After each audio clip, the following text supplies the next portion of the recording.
வணக்கம் ஃப்ரெண்ட்ஸ், இது உங்கள் ஸ்பாட்டன் வாரியர்ஸ் சென்னை. நான் உங்கள் நேமிராஜ். இன்னைக்கு வீடியோவில் நம்ம என்ன பார்க்க போகிறோம்னு பார்த்தீங்கன்னா, சேவல் கோழிகளுக்கு வரக்கூடிய கால் ஃபால்ட்டை பற்றி தான் பார்க்க போகிறோம்.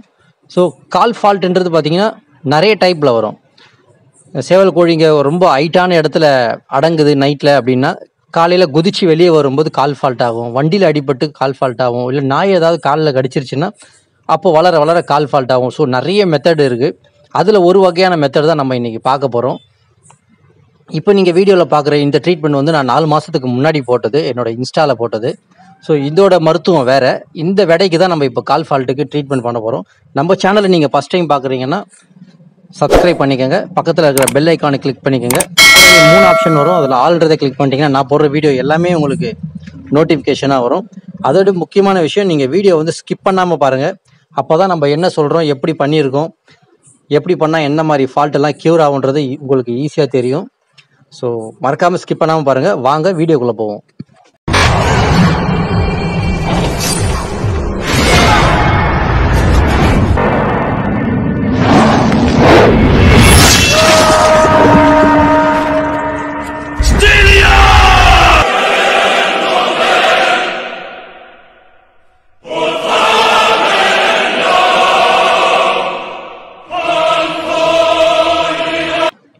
வணக்கம் ஃப்ரெண்ட்ஸ், இந்த விடைக்கு தான் பார்த்தீங்கன்னா இப்போ நம்ம மருத்துவம் பண்ண போகிறோம்.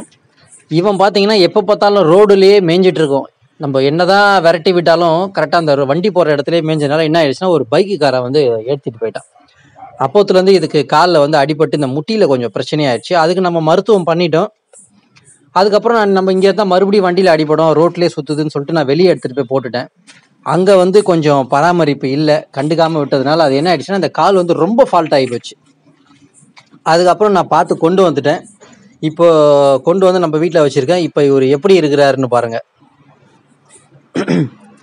நல்லா வளர்ந்து கூவிருச்சு. கூவிட்டு ஆனால் என்னென்னா, நான் கொண்டு வந்து ஒரு 10 நாள் கிட்ட ஆயிடுச்சு. ரொம்ப நொண்டி நடந்துட்டு இருந்தது. அதாவது நம்ம பார்க்கும்போதே ரொம்ப கஷ்டமாக இருக்கும். கால் வந்து பார்த்திங்கன்னா அப்படியே ஒரு பக்கமாக போயிட்டு ரொம்ப கஷ்டப்பட்டு நடந்து வரும். இற போட்டால் ரொம்ப கஷ்டப்படும் சாப்பிட்றதுக்கு. மக்கில் வச்சா தான் சாப்பிடும். தரையிலேருந்து கொத்தி சாப்பிட முடியல, அந்த அளவுக்கு கால் பேலன்ஸ் இல்லை. நம்ம தட்டில் வச்சா கூட அந்த கால் எடுத்து வச்சு அதை இருக்கிறதெல்லாம் தட்டி விட்டுரும். அந்த அளவுக்கு ரொம்ப கஷ்டப்பட்டு இருந்து சாப்பிட்றதுக்கு. நம்ம ஒரு 10 நாள் ட்ரீட்மெண்ட்டில் ஒரு 80% சூப்பராகிடுச்சு சேவல். ரொம்ப நல்ல வம்சாவளி. நம்ம பழைய சேவல் இருக்குது பார்த்தீங்களா, வயசான சேவல், அதோட ப்ரீடு தான், அதோட புல்லை இது. இவரோட விசேஷம் பார்த்தீங்கன்னா ஒத்த தொல்லி. அந்த வம்சமே பார்த்தீங்கன்னா ஒத்த தொல்லியில் தான் வரும். ஒரு பக்கம் தான் தொல்லி இருக்கும், சின்னதாக இருக்கும். இன்னொரு பக்கம் பார்த்தீங்கன்னா முகம் சுத்தமாக இருக்கும். இந்த ஒத்த தொல்லி அப்புறம் இந்த ஒத்த பிசுரா, இது ரெண்டுமே நம்மக்கிட்ட இருக்கிற கொஞ்சம் விசேஷமான லைனு. அதில் இவர் வந்து ஒத்த தொல்லி. அதே மாதிரி பார்த்தீங்கன்னா இந்த வம்சத்தில் பிறக்கிறது எல்லாமே பார்த்தீங்கன்னா கழுத்துலாம் அப்படியே கடப்பாற மாதிரி இருக்கும். நல்லா ஃபிட்டாக இருக்கும். நம்ம எதுவுமே பண்ண தேவையில்ல, டப்புனி உரப்பு தேவையில்ல, நம்ம கழுத்து உருட்ட தேவையில்ல. நார்மலாகவே பார்த்தீங்கன்னா இந்த வம்சாவளியில் வர்றது எல்லாமே நல்லா உடம்பு ஃபிட்டாக வரும்.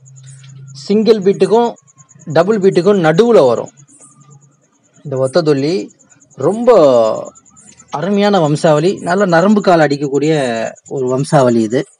ஸோ நல்ல சேவலோட இந்த மாதிரி ஆகிப்போச்சு அப்படின்னு சொல்லிட்டு நம்ம வந்து இதை வந்து உடனடியாக மருத்துவம் பண்ணணும் அப்படின்னு சொல்லிட்டு ஒரு 10 நாளாக பண்ணிட்டு இருந்தேன். 80% நல்லா நடக்க ஆரம்பிச்சிருச்சு.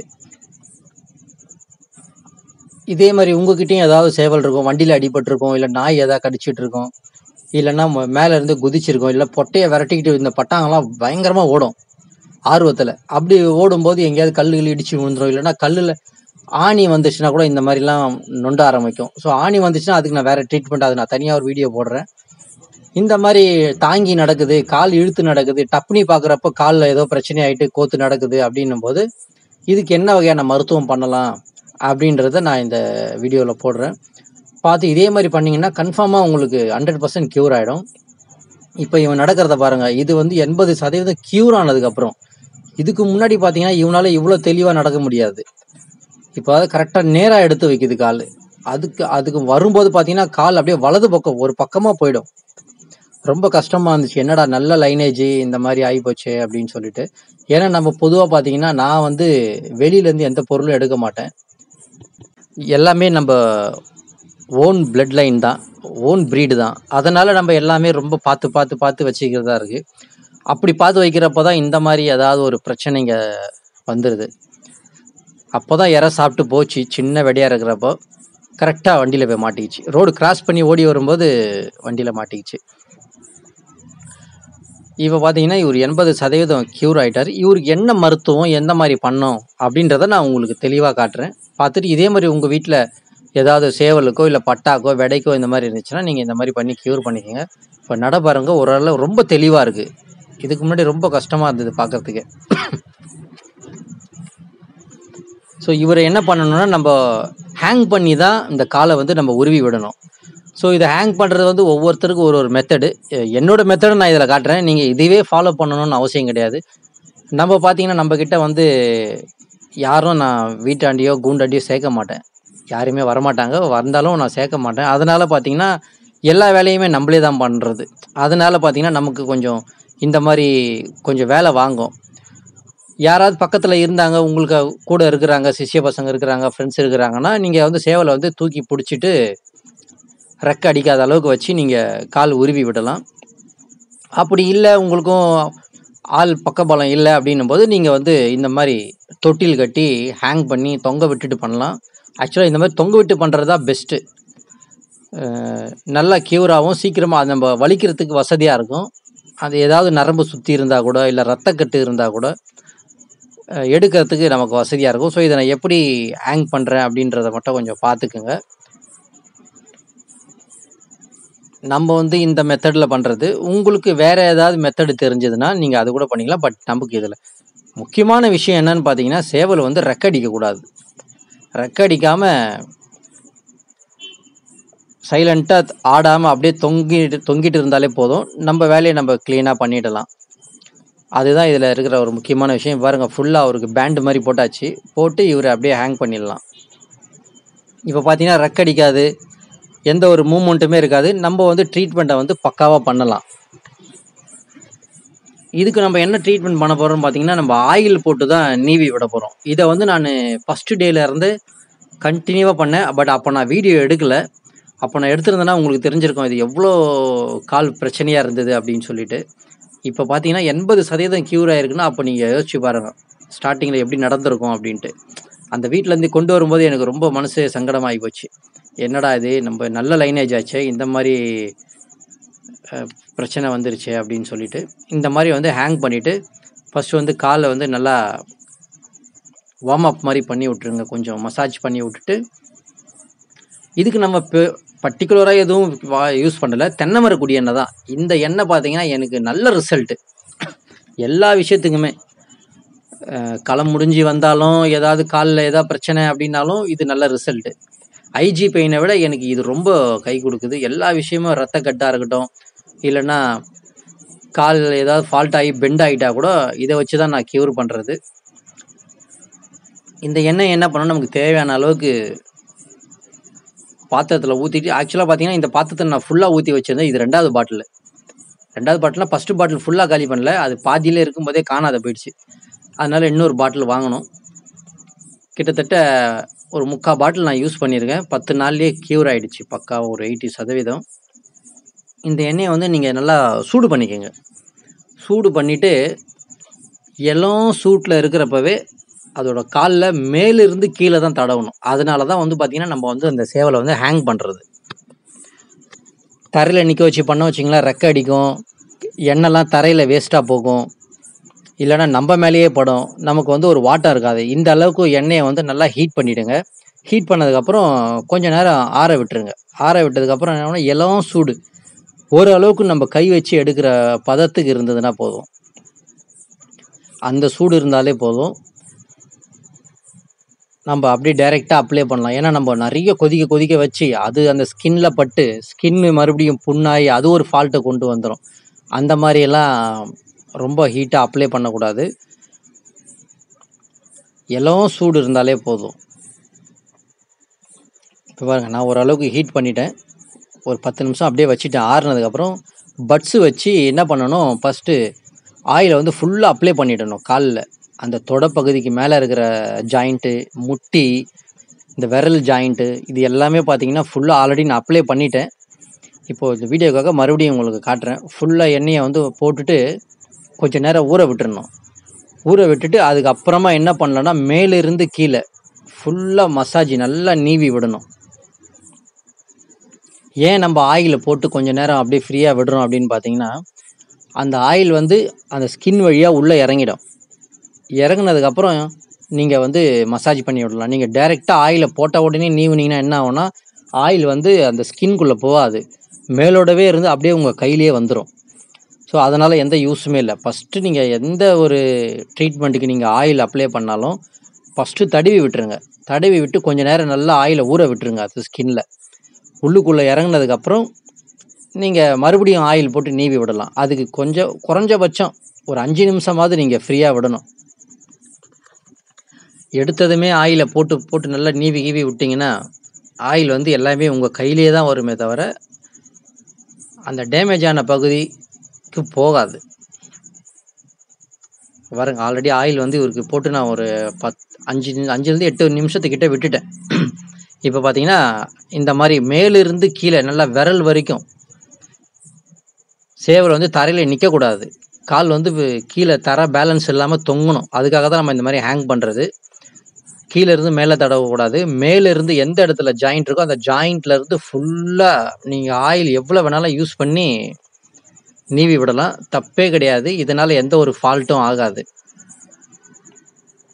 அதே மாதிரி நீவும்போது காலை பெண்டாக வலிக்கிறதோ ஏடா கூடமாக பண்ணுறதா கூடாது. நேருக்கு நேர் ஸ்ட்ரெயிட்டாக கால் எந்த வாக்கில் இருக்கோ அதே வாக்கில் தான் நீங்கள் நீவணும். காலை பெண்டாக கொண்டு போகக்கூடாது. இந்த மாதிரி சின்ன சின்ன விஷயம் நுணுக்கெல்லாம் வந்து கொஞ்சம் கிளியராக பார்த்து தெரிஞ்சுக்கோங்க. ஏன்னா அது ரொம்ப இம்பார்ட்டன்ட். அதே மாதிரி நீவும் போதே உங்களுக்கு தெரிஞ்சிடும் எந்த இடத்துல ஃபால்ட்டு இருக்குதோ அந்த இடம் வரும். கரெக்டாக நம்ம கை வரும்போது அவர் துடிக்க ஆரம்பிப்பார், இல்லைன்னா கத்த ஆரம்பிச்சிருவார். ஸோ அதை பார்த்து நம்ம ஈஸியாக கண்டுபிடிச்சிடலாம். இது ஓகே, இந்த இடத்துல தான் ஃபால்ட் இருக்குது அப்படின்ட்டு. அந்த மாதிரி நான் ஃபஸ்ட்டு நீவும் போதே கண்டுபிடிச்சிட்டேன் அவருக்கு எங்கே ஃபால்ட்டுன்ட்டு. அதனால் அந்த இடத்த பார்த்து அந்த இடத்துல கொஞ்சம் எக்ஸ்ட்ரா ஆயில் அப்ளை பண்ணி கொஞ்சம் மசாஜ் அதிகமாக பண்ணதுலேருந்து இப்போ கொஞ்சம் க்யூர் ஆகிடுச்சு. வலது காலில் மட்டும்தான் அவருக்கு பிரச்சனை. ஸோ அதனால் முன்னாடியும் மசாஜி பின்னாடியும் மசாஜி 2 பகுதியுமே கொடுக்கணும். கொடுத்தீங்கன்னா தான் 2 பக்கமும் சீராக ஒர்க் அவுட் ஆகும். ஸோ இதை மட்டும் கிளியராக பார்த்துக்குங்க. எந்த ஆங்கிளில் நம்ம நீவுறோம், எப்படி ஹேங் பண்ணி வச்சுருக்கிறோம் அப்படின்னு சொல்லிட்டு. சேவல் துடிக்கும் சம்டைம்ஸ், அப்படியே இப்போ ரெக்கெல்லாம் அடித்து துடிக்கும் ஒரு டைமில் சரியாக கட்டலைன்னா. சிலர் என்ன பண்ணுவோன்னா அந்த துடிக்கும் போது அப்படியெல்லாம் போட்டு நீவிட்டு இருப்பாங்க. அப்போ என்ன ஆகுனா கால் வந்து ஏருக்கு மாறாக போகும், நேருக்கு நேராக வராது. இந்த மாதிரி நேருக்கு நேராக நீங்கள் நீவும் போது தான் எப்பேற்பட்ட வலியாக இருந்தால், இல்லை இன்கேஸ் நரம்பு சுற்றி இருந்தால் கூட அது நேராக ஆகும். ரத்தக்கட்டு இருந்தால் கூட கீழ்வாட்டத்துக்கு இறங்கி கரைஞ்சி வரும். அதனால் நீங்கள் அந்த உருவி விடுற மெத்தட் வந்து ரொம்ப முக்கியம். அதை க்ளீனாக பார்த்துக்குங்க. ஸோ இவருக்கு வந்து நம்ம கிட்டத்தட்ட ஒரு 1/2 மணி நேரம் உருவி இருக்கேன். இப்போ வீடியோவில் அவ்வளோ தூரம் காட்ட முடியாது. உருவிட்டு பார்த்தீங்கன்னா மறுபடியும் ஆயில் அப்ளை பண்ணி இவரை கொஞ்சம் ஃப்ரீயாக விட்டுட்டேன். இதுலேயே இன்னொரு மெத்தட் இருக்குது. நீங்கள் என்ன பண்ணலான்னா, நம்ம கட்டுக்கட்டுற துணியை வச்சு கால் ஃபுல்லாக சுற்றிட்டு அதுக்கு மேலே நீங்கள் ஆயில் அப்ளை பண்ணிடலாம். அப்போ என்ன ஆகுனா அந்த கட்டுக்கட்டுற துணியிலே தான் அந்த ஆயில் இருக்குமே தவிர இறங்கி வராது. ஆயில் அங்கேயே இருக்கிறதுனால என்ன ஆகும்னா ஸ்கின்ல போயிட்டு டைரெக்டாக பட்டு உள்ளுக்குள்ளே இறங்கிடும். அந்த கொஞ்சம் சூடான ஆயில் இறங்கும்போது உள்ளுக்குள்ளே இருக்கிற எல்லா பிரச்சனையுமே படிப்படியாக சரியாகும். ஸோ இந்த மாதிரி பண்ணிட்டு ஒரு 2 மணி நேரம் அவரை ஃப்ரீயாக விட்டுருங்க. இந்த மாதிரி மண் தரை இல்லாமல் ஒரு சிமெண்ட் தரையிலையோ இல்லை வீட்லேயோ உள்ளே வச்சுருந்து மண் படாமல். இப்போ ஏன்னா ஒரு கால் ஃபுல்லாக ஆயில் இருக்குது. இப்போ நீங்கள் கூண்டில் போட்டிங்கன்னா அதில் இருக்கிற மண்ணெல்லாம் காலில் ஒட்டிக்கும். இது என்ன பண்ணோம், மண் குளிக்க ஆரம்பிச்சிடும். ரிங்கில் போட்டாலும் அதே பிரச்சனை தான். நீங்கள் என்ன பண்ணுங்கள், இப்போ பாருங்கள் அவர் நிற்கிற தோரணையாக மாறி போச்சு பாருங்கள். நார்மல் சேவல் நிற்கிற மாதிரியே நிற்கிது பாருங்கள். இன்னும் கொஞ்ச நாளில் இவர் பக்காவே க்யூர் ஆகிடுவார். இந்த மாதிரி சிமெண்ட் தரையில் நிற்க வச்சுருங்க மண் படாமல். ஒரு 2 மணி நேரத்துக்கு அப்புறம் நீங்கள் மறுபடியும் என்ன பண்ணணும்னு பார்த்தீங்கன்னா, நல்ல சுடு தண்ணி, அதே எல்லாம் சூடு கை பக்குவத்துக்கு கொண்டு வந்து சாக்கா அடிக்கிற துணியை வச்சு நல்ல மேலிருந்து கீழ்வாட்டத்தில் அந்த சுடு தண்ணியை ஊற்றி விடுங்க. இப்போ வந்து என்ன ஆகும்னா, ஆல்ரெடி நம்ம ஆயில் அப்ளை பண்ணியிருக்கோம். அந்த ஆயில் வந்து உடம்புக்குள்ளே இறங்கியிருக்கு. அது இல்லாமல் நம்ம மசாஜ் வேறு பண்ணியிருக்கோம். இப்போ நம்ம அப்படியே விடாமல் இந்த சுடு தண்ணி போட்டு நீவி விடும்போது இதுதான் இருக்கிறதுலே ரொம்ப முக்கியமாக பேலன்ஸான ட்ரீட்மெண்ட் இது. ஆயில் அப்ளை பண்ணிவிட்டு அதுக்கப்புறம் நீங்கள் சுடுதண்ணி போட்டு நீவும் போது அந்த நரம்போட அந்த நரம்பு சுற்றி இருந்ததுனாலோ இல்லை ரத்தக்கட்டு இருந்தாலோ சீக்கிரமாக கரைஞ்சி சீக்கிரமாக அது தெளிவாகி க்யூர் ஆகிடும் உடனே. ஆனால் நீங்கள் என்னென்னா சோம்பேறித்தனப்படாமல் படிப்படியாக இதுக்கப்புறம் இதுதான் பண்ணணும், இந்த விஷயம் பண்ணிட்டோமா 1/2 மணி நேரம் ஊற விடணும், இந்த விஷயம் பண்ணிட்டோமா ஒரு 2 hours வெயிட் பண்ணணும் அப்படின்னு நீங்கள் டைம் ஒதுக்கி இதை தினமும் பண்ணணும்.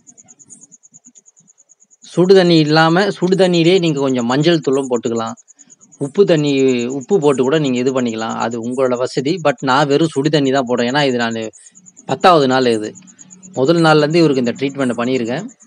அப்போது ஒரு நடை இருந்த தோரணை வேறு, அவர் நிற்கிற தோரணையும் வேறு, உட்காரும் போதே கால் வெளியே தான் இருக்கும். இப்போ பார்த்தீங்கன்னா நார்மல் சேவல் உட்கார்ற மாதிரியே தான் உட்காருது. கால் கொஞ்சம் கொஞ்சமாக சரியாகி இப்போ 80% அவருக்கு க்யூர் ஆகிட்டு வருது. ஸோ நம்ம ட்ரீட்மெண்ட் பண்ணுறோம் அப்படின்னும் போது அதை ப்ரொசீஜராக பண்ணணும். அப்படி பண்ணால் தான் உங்களுக்கு ரிசல்ட் இருக்கும். நிறைய பேர் இந்த மேலோட்ட சொல்லிட்டு போயிடுவாங்க, இதை போடுங்க, இதை போட்டு நீங்கள் இது பண்ணிங்க சரியாயிடும். பட் அது எப்படி பண்ணணும், அதுக்கு அடுத்தடுத்து என்ன பண்ணணும் அப்படின்னு டீட்டெயிலாக சொல்கிறவங்க ரொம்ப குறைவு. ஏன்னா ஒரு மருத்துவத்தை முழுசாக யாருமே ஓப்பனாக சொல்ல மாட்டாங்க. சின்ன மருத்துவமாக தான் இருக்கும், ஒன்றுமே இருக்காது. இவ்வளோதானா அப்படின்ற ஒரு மருத்துவத்தை கூட ஒரு பெரிய பொக்கிஷம் மாதிரி பதுக்கி வைப்பாங்க. அதனாலேயே பார்த்தீங்கன்னா நிறைய கலை அழிஞ்சு போச்சு. இந்த சேவல் கலையிலே பார்த்தீங்கன்னா இன்னமும் சுயநலமாக நிறைய பேர் இருக்காங்க. அதனால பார்த்தீங்கன்னா நிறைய பேர் அதை பற்றி தெரிஞ்சிக்க முடியல அப்படின்ற விதத்திலே நிறைய பேர் அதை விட்டுட்டாங்க. அதே மாதிரி மருத்துவம் தெரியாமல் நிறைய சேவல் கோழி ஃபால்ட் ஆகிறதுனாலையும் வளர்க்குறதை நிறுத்திட்டாங்க. ஸோ உங்களுக்கு தெரிஞ்சதை நீங்கள் மற்றவங்களுக்கு சொல்லி கொடுங்க. சொல்லி கொடுத்தா மட்டும்தான் இந்த கலை வளரும். அப்போ தான் நிறைய பேர் ரொம்ப இன்ட்ரெஸ்டாக வருவாங்க. நீங்கள் உட்கார வச்சு சொல்லி கொடுக்கணுன்னு அவசியம் இல்லை. ஒரு மருத்துவத்தோட மையப்புள்ளி இதுதான் முக்கியமான விஷயம். எதுக்கு இதெல்லாம் பண்ணணும், அதை நீங்கள் கரெக்டாக பண்ணுங்கள் அப்படின்னு நீங்கள் அதை டீட்டெயிலாக சொல்லி கொடுத்தாலே போதும். இந்த மாதிரி சுடுதண்ணியை ஊற்றிட்டு நீவி விடும்போது நீங்கள் உஷாராக நீவணும். எப்படின்னு பார்த்தீங்கன்னா மண்ணு தரையில் தான் காலை நிற்க வைக்கணும். அந்த மண்ணு தரை மண் ஒட்டாத அளவுக்கு நல்லா ஈரமான தண்ணி ஊற்றி ஃபுல்லாக சொதன்னு ஆக்கிடுங்க. ஆக்கிட்டு காலை படிய வச்சு நீங்கள் அதே மாதிரி மேலிருந்து கீழே நீவி விடுங்க. கால் படியாக இருக்கணும், அது ரொம்ப முக்கியம்.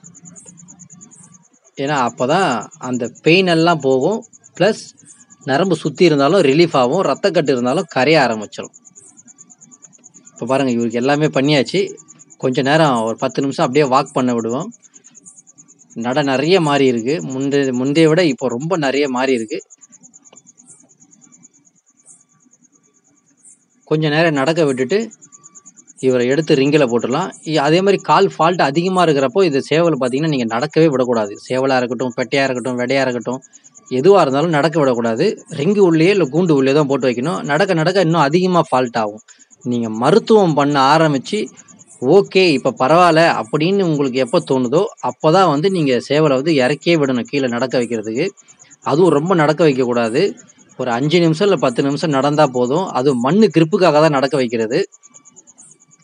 ப்ளஸ் வேறு எதுவும் சேவலுங்க வெளியே இருந்து விரட்டாத அளவுக்கு பார்த்துக்கணும். ஓடிச்சுன்னா மறுபடியும் ஃபால்ட் ஆகும். ஸோ ஓடாமல் ரொம்ப பதமாக பார்த்து வச்சிருந்து பக்காவாக க்யூர் ஆகிருக்கு அப்படின்னும் போது நமக்கே தோணணும். அதுக்கப்புறமா தான் நீங்கள் சேவல் கோழியை எடுத்து வெளியே விடணும். ஸோ வீடியோ நீங்கள் முழுசாக பார்த்துருப்பீங்கன்னு நம்புகிறேன். எல்லாருக்குமே எல்லாமே பர்ஃபெக்டாக புரிஞ்சிருக்குன்றதும் நம்புகிறேன் நான். அடுத்த வீடியோவில் பார்ப்போம். நன்றி, வணக்கம்.